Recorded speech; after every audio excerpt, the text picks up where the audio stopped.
ईश्वर आपसे ये कह रहे हैं कि ये कार्ड द हर्मिट का कार्ड है और इस कार्ड के माध्यम से आपको ये बताया जा रहा कि आप अपनी लाइफ में अभी जो भी चीज़ें कर रहे हैं वो चीज़ें आपको कहाँ लेकर आई हैं उसके बारे में सोचने का समय आ गया है।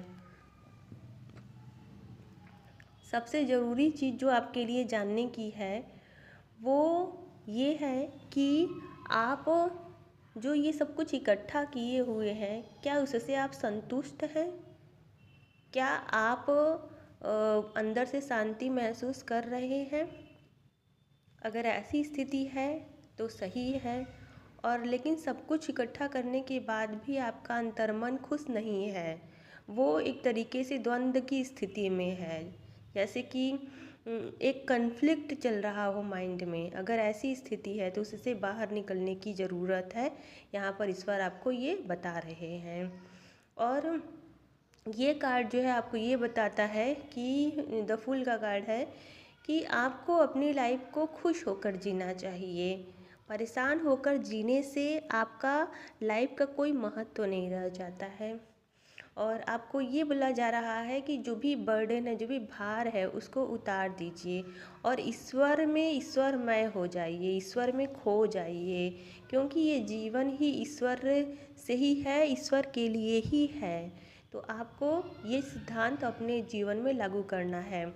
और आपको अगर कुछ कभी मांगना हो ना तो ईश्वर से सिर्फ एक ही चीज़ मांगिए कि आपके कर्मों का कर्म जो है उसको क्लियर किया जाए, कर्मों का हिसाब किया जाए और आपके लिए ईश्वर की ब्लेसिंग्स का रास्ता खुले।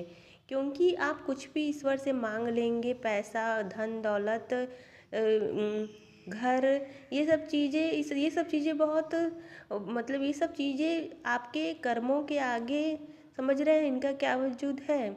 तो आपको ये चीज़ें सोचकर अपनी लाइफ को जीना है कि अपने जीवन के असली अर्थ के पीछे भागना है और अपने लाइफ का एक सिद्धांत बनाइए, रूल बनाइए।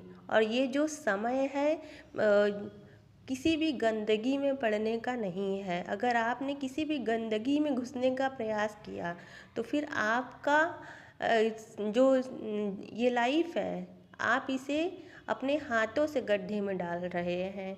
क्योंकि ईश्वर वो चीज़ें आपके खराब कर्म क्रिएट करेंगी और ख़राब कर्मों का हिसाब करने के लिए कितने जन्म लेने पड़ जाएंगे, ये चीज़